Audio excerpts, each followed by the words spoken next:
Block buster స్పీచ్‌ని మరొకసారి ఇవ్వడానికి బండ్ల గణేష్ గారు వచ్చేస్తున్నారు.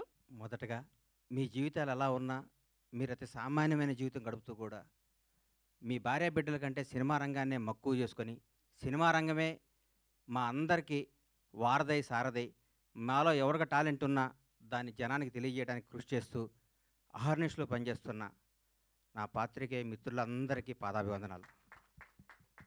మీరు చేసే కళామ తల్లి సేవలో మీరు చేసే కష్టంలో మీరు ఫలితం పొందేది చాలా తక్కువ, మీరు అనుభవిస్తుంది చాలా తక్కువ. మీ ద్వారా మీరు రాసిన మీ చేతి ద్వారా మీరు రాసిన మీ పెన్ను ద్వారా కొన్ని జీవితాలు కొన్ని అద్భుతమైన స్థాయిలోకి తీసుకొచ్చిన మీ అందరికీ మీ రుణం తీర్చుకోలేనిది. మీ అందరినీ ప్రతి ఒక్క తెలుగు ఇండస్ట్రీలో ఉన్న ప్రతి ఒక్క టెక్నీషియన్ కానీ ఆర్టిస్ట్ కానీ ప్రతి ఒక్క నిర్మాత కానీ మిమ్మల్ని హృదయాల్లో పెట్టుకొని చూసుకోవాలి. ఎందుకంటే మిమ్మల్ని ప్రేమించడం తప్ప మీకు మేమిచ్చి కొనలేము, మీ అభిమానాన్ని మేము పొందలేము, మీ ఆశీస్సులు తప్ప. మీ అందరికీ ఫస్ట్ ఉదయపూర్వక ధన్యవాదాలు తెలియజేస్తున్నాను. ఎందుకంటే దాదాపు 7 సంవత్సరాల తర్వాత సినిమా రంగం మీడియా ద్వారా రావడం జరిగింది. మీడియా రంగంలో నాకు ఎంతో సన్నిహితులు.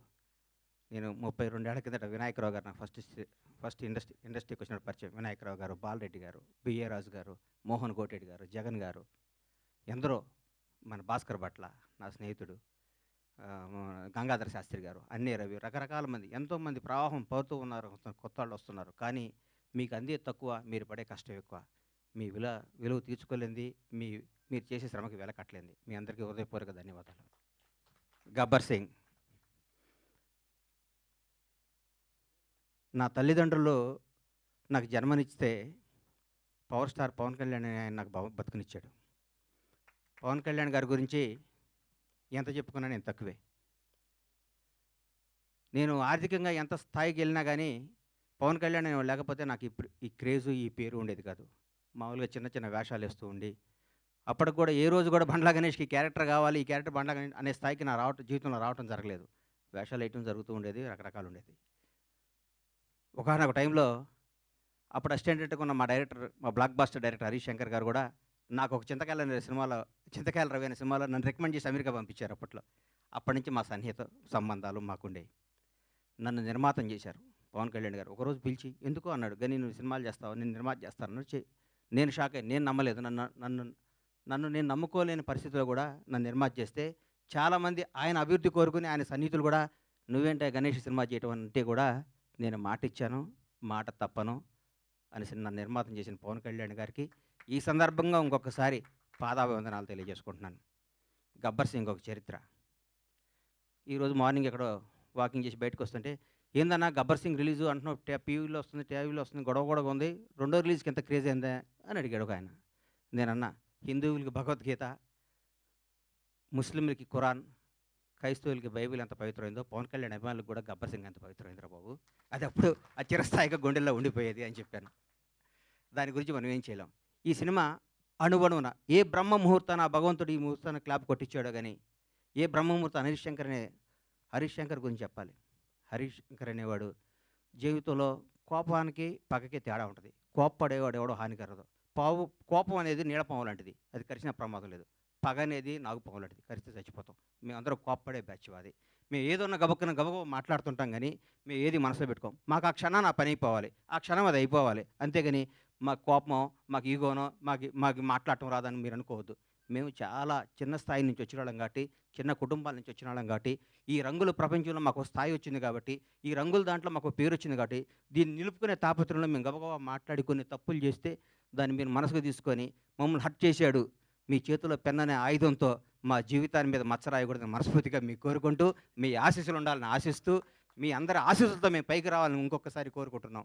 ఈ గబ్బర్ సింగ్ అనే సినిమాని అణువణువున ప్రతి అడుగు, ప్రతి మాట, ప్రతి క్షణం, ప్రతి కష్టం హరీష్ శంకర్కే చెందుతుంది. హీరో గారితో అంతకుముందు నేను తీన్మార్ సినిమా తీశా. హీరో గారు ఎవరేం చెప్తే అది చేస్తాడు, పాపం నమ్మితే వదిలేస్తాడు. గబ్బర్ సింగ్ అనే చిత్రాన్ని హరీష్ శంకర్ ఏం చెప్తే అది చేద్దామని ఫస్ట్ డే నాతో చెప్పాడు. బాబు నేను షర్టు గుండీ లిపితే పోలీసు అడిగిపోతాడా అని అడిగాను నేను ఒకరోజు. నీకెందుకురా, నువ్వు దూరం కూర్చో అనేవాడు నన్ను. ఆయన ప్రతి ఒక్కటి అంత గొప్ప సినిమా. 12 సంవత్సరాల కెరీర్లో ఆ ప్రయాణంలో ఒక్కొక్కళ్ళు మల్లెపూలు ఇస్తే కొంత తల్లో పెట్టుకుంటే కొంత ఎక్కడో పెట్టుకుంటారు. హరీష్ శంకర్ని వాడుకునేవాడికి తెలుస్తుంది హరీష్ శంకర్ పవర్ ఏంటో. వాడుకోనేవాడు ఎక్కడో పెట్టుకుంటే మనం ఏం చేస్తాం దానికి.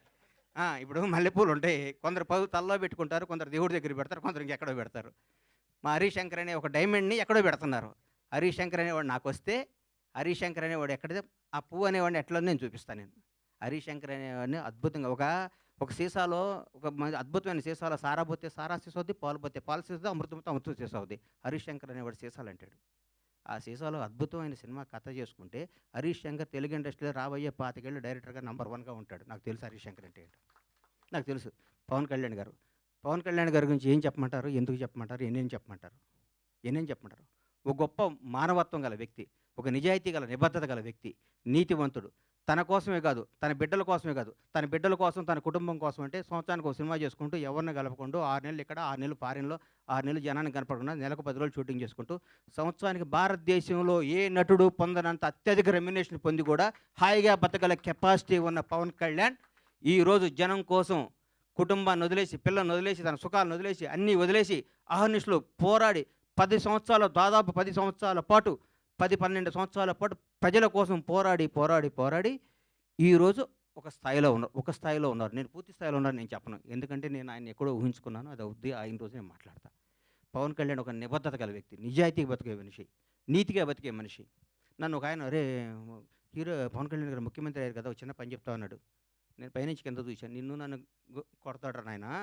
మనం కొందరిని దూరం నుంచి చూడాలి, కొందరి దగ్గరికి వెళ్తాను ట్రై చేయకూడదు. మనకు అనవసరం అవన్నీ. ఆయన ఎప్పుడు పిలిస్తే వెళ్దాం వదిలేయని చెప్పాను. అట్లాంటి పవన్ కళ్యాణ్ గారితో 'గబ్బర్ సింగ్' లాంటి సినిమా తీయటం, దాన్ని రిలీజ్ చేయాలని 1 ఇయర్ బ్యాక్ నేను, నా మిత్రుడు మర్చిపోయాను. ఈ 'గబ్బర్ సింగ్' అనే సినిమాని ఎట్లా రిలీజ్ చేయాలంటే దీన్ని హీరో గారిని నాకంటే ఎక్కువ ప్రేమించేవాడు ఎవరున్నారు? ప్రేమించి ఈ సినిమా రిలీజ్ చేయాలి. ప్రేమించి ఈ సినిమా డైరెక్ట్ చేశాడు హరీష్ శంకర్. ప్రేమించి ఈ సినిమా తీశాను నేను. ప్రేమించి అద్భుతంగా మ్యూజిక్ చేశాడు దేవిశ్రీ ప్రసాద్. ప్రతి ఒక్కళ్ళు రమేష్ రెడ్డి గారు కానీ, సతీష్ కానీ, ఆ కోడైరెక్టర్లు కానీ, మా బాబీ కానీ, రామారావు గారు కానీ, ప్రతి ఒక్కళ్ళు ఈ సినిమాకి మా మా మా విజయ్ గాని డైరెక్టర్ అయ్యాడు విజయ్ గాని ఒక్కళ్ళు కాదు. మా హనుమంతరావు గారు కానీ, మా సుబ్రహ్మణ్యం కానీ, మా అయ్యప్ప కానీ, మా ప్రొడక్షన్ కానీ, మా టీం, మా శ్రీనివాస్ గారు కానీ, ప్రతి ఒక్కళ్ళు ఈ సినిమా ఇది కొట్టాలి సార్, ఇది కొట్టాలి, ఇది పండగ. ప్రతిరోజు మా ఇంట్లో ప్రతి షూటింగ్ అంటే పండగ జరిగే షూటింగ్. ఈ షూటింగ్‌లో హీరో గారు గుర్రం మించి పడబోయాడు. ఎక్కడ మన అది ఊరన్నది గుజరాత్‌లో. షాక్ అయిపోయాను నేను. కింద పడితే ప్రాణం పోయేది ఆ రోజు పవన్ కళ్యాణ్ గారికి. ప్రాణం పోయేది. మాకు తెలీదు ఆ గుర్రం మా మాట వింటదని. డైరెక్టర్ ఉన్నాడు, నేనున్నాను. గుండె ఆగిపోయింది. ఆ రోజు పొరపాటున ఎన్ని ప్రమాదాలు తట్టుకున్నామండి ఈ సినిమాలో. ఎన్ని ప్రమాదాలు. ఎంత కష్టపడ్డాడండి హీరో గారు. డైరెక్టర్ ఏం చెప్తే అది చేయమన్నాడు. ఏం చెప్తే అది చేశాడు. జనం దీనికి బ్రహ్మరథం పట్టారు. పవన్ కళ్యాణ్ కడుపు నిండా ఒకే రోజు బిర్యానీ, చికెన్ బిర్యానీ, మటన్ బిర్యానీ అన్నీ కలుపుకొని కడుపు నిండా నిద్రపోయిన ఈ సినిమాని ఈ విధంగా రిలీజ్ చేయటం నా అదృష్టం. మా సత్యనారాయణ గారికి, ఈ సత్యనారాయణ గారిని ఎందుకు ఎన్నుకున్నానంటే జనసేన నాయకుడు ఆయన. పవన్ కళ్యాణ్ గారిని నాకంటే ఎక్కువ అభిమానించేవాడు. పవన్ కళ్యాణ్ గారిని నాకంటే ఎక్కువ ఉన్నత స్థాయిలో చూడడానికి గొడవ కూడా చేసేవాడు. అట్లాంటి ఆయన చేతిలో ఈ సినిమా పెడితే అద్భుతంగా ఉంటుంది. ఈ సినిమాని ప్రతి ఒక్కరూ ఈరోజు రిలీజ్ అయిందనే విధంగా చూసే విధంగా ఈరోజు ఇంత క్రేజ్ రావటం అంటే 'గబ్బర్ సింగ్' రిలీజ్ అప్పుడు ఎన్ని ఫోన్లు వచ్చినా అన్ని ఫోన్లు వస్తాయి. నాకు టికెట్లు అని. నేను థియేటర్లకు ఫోన్ చేసిన టికెట్లు. సార్ ఇది సెకండ్ రిలీజ్ అని మేము ఆల్రెడీ అన్ని పెట్టేస్తే మొత్తం అయిపోయినాయి సార్, మాకే టికెట్లు లేవు అంటున్నారు వాళ్ళు. నేనేం చెప్పాలి, నాకు అర్థం కావట్లేదు. థియేటర్లు పెంచుతున్నాం, అద్భుతంగా చేస్తున్నాం. ఇది సినిమాని ఇంకొకళ్ళు రిలీజ్ చేయాలంటే కూడా 'గబ్బర్ సింగ్' అంత కలెక్షన్ రావాలని అనుకొని రిలీజ్ చేసే స్థాయిలో ఉంటుంది ఈ సినిమా రిలీజ్. ఏ సినిమా రిలీజ్ 'గబ్బర్ సింగ్'లా కలెక్ట్ చేస్తండి అని ఏ సినిమా అయినా ఈరోజు తెలుగు సినిమా రంగం భారతదేశంలో తెలుగు సినిమా రంగం వైపు చూస్తున్నారు. ఒకప్పుడు బాంబే అనేవాళ్ళు, తమిళనాడు, చెన్నై ఎట్లా అనేవాళ్ళు. ఈరోజు ఇండియన్ మొత్తం ఒక రాజమౌళి, ఒక సుకుమార్, ఎంతోమంది, ఒక మన నాగశ్విన్, అద్భుతమైన డైరెక్టర్లు మన ఇక్కడి నుంచి వెళ్తున్న భారతదేశం మొత్తం తెలుగు వాడిని చూసి తెలుగు నిర్మాత, తెలుగు డైరెక్టర్, తెలుగు యాక్టర్ని గర్వంగా చూస్తున్న స్థాయికి వస్తే ఈ రంగంలో నేను 7 సంవత్సరాల సినిమా తీయడం చాలా బాధ అనిపిస్తుంది. నేను తప్పు చేశాను, నన్ను క్షమించాలి. నేను సినిమాలు తీస్తా, నేను సినిమాల్లోనే పుట్టాను, సినిమాల్లోనే ఉంటాను. సినిమానే నా వ్యాపకం, సినిమానే నా జీవితం, సినిమానే నా ఆశ. బ్లాక్ బాస్టర్ల సినిమాలు తీస్తా, బ్లాక్ బాస్టర్స్. ఇండస్ట్రీ మొత్తం బండ్లా గణేష్, పరమేశ్వర ప్రొడక్షన్స్ అంటే ఏందో మళ్ళీ చూపిస్తానికి అదే సంకల్పంతో బతుకుతానని మీ అందరు ఆశీస్సులు కావాలి, మీ అందరు అభిమానం కావాలి, మీ అందరు ప్రోత్సాహం కావాలి. ఎక్కడెక్కడ నేను చిన్న తప్పులు చేస్తే నన్ను క్షమించి నన్ను రెక్టిఫై చేయాలి, కానీ దాని మీద రాయకూడదు మీరు. అది నా విన్నపం. ఎందుకంటే వీడు దొరికాడని రాస్తారు, అది నా విన్నపం. అందుకే థ్యాంక్ యూ. ఈ సినిమాను ఆదరించి మళ్ళీ ఈ సినిమాకు వచ్చే కలెక్షన్స్ బిత్తరపోయే విధంగా ఉండాలని మనస్ఫూర్తిగా కోరుకుంటూ, ముఖ్యంగా పవర్ స్టార్ అభిమానులకి మనందరికీ నేను చెప్తున్నా, ఇంతకుముందు పవర్ స్టార్ పవన్ కళ్యాణ్ గారు మనం ఏం చేసినా పవన్ కళ్యాణ్ అభిమాని ఎగిరినా ఒక న్యూసే, తగ్గిన న్యూసే. ఇప్పుడు నేను చెప్తున్నా, గౌరవ ఆంధ్రప్రదేశ్ రాష్ట్ర ఉప ముఖ్యమంత్రి, జనసేన నాయకుడు, ఈరోజు భారతదేశాన్ని పరిపాలిస్తున్న ప్రభుత్వంలో ఒక కీలక పాత్ర పోషిస్తున్న మహోన్నత వ్యక్తి. మనం థియేటర్లో చాలామంది థియేటర్లు ఎందుకు ఇవ్వట్లేదు అంటే, బాబోయ్ మీ పవన్ కళ్యాణ్ ఫ్యాన్స్ మా సీట్లు ఎరగొడతారంటున్నారు. మీ అందరికీ చెప్తున్నాం సార్, ఎగ్జిబిటర్స్ అందరికీ, మా పవన్ కళ్యాణ్ ఫ్యాన్స్ ఇంతకు ముందు కాదు, క్రమశిక్షణ గల వాళ్ళు, మీ సీట్లు ఎరగొట్టరు, ఆనందం తెలియజేసుకుంటారు, మీకు ఏ నష్టం చేయరు. దయచేసి మాకు థియేటర్లు ఇవ్వండి. దయచేసి చేతులెత్తి నమస్కరిస్తున్న ఎగ్జిబిటర్స్ అందరికీ థియేటర్స్ ఇవ్వండి. పవన్ కళ్యాణ్ ప్రతి ఒక్క అభిమాని సెప్టెంబర్ 2వ తారీఖు నాడు ఉదయాన్నే గుడికి వెళ్తాడు, 11 థియేటర్కి వెళ్తాడు. ఇది కన్ఫర్మ్. గుడికి వెళ్ళి పవన్ కళ్యాణ్ 100 ఏళ్ళు బతకాలనుకుంటారు, థియేటర్కి వచ్చి పవన్ కళ్యాణ్ ఉత్సవాలు చూసుకుంటారు. ఈ రెండింటిని మాత్రం మీరు మమ్మల్ని నిరుత్సాహపరచొద్దు. దయచేసి ఆంధ్రప్రదేశ్లో ఉన్న తెలుగు రాష్ట్రాల్లో ఉన్న ప్రతి ఎగ్జిబిటర్కి చేతులెత్తి నమస్కరిస్తే రిక్వెస్ట్ చేస్తున్నా, థియేటర్ ఇవ్వండి. మీ థియేటర్ పవన్ కళ్యాణ్ ఫ్యాన్స్ తరపున, పవన్ కళ్యాణ్ అభిమానుల తరపున, ఒక అభిమానిగా, పవన్ కళ్యాణ్ భక్తుడుగా నేను మీ అందరికీ మాటిస్తున్నాను, మా వాళ్ళు థియేటర్లు ఎరగొట్టరు, థియేటర్లు ఆగం చేయరు.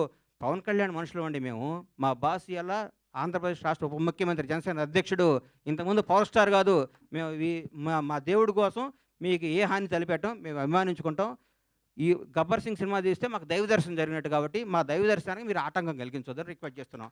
ఈరోజు ప్రతి ఒక్క కార్యకర్త, తెలుగుదేశం లేదు, బీజేపీ లేదు, ఆంధ్రప్రదేశ్లో ఉన్న జనసేన ప్రతి ఒక్కళ్ళు రోజు థియేటర్లో ఉంటా ఉంటున్నారు. మీరు థియేటర్లు ఇవ్వకపోతే ఎట్లా సార్? ఇవ్వండి, దయచేసి ఇవ్వండి, మమ్మల్ని ఎంకరేజ్ చేయండి. Thank you.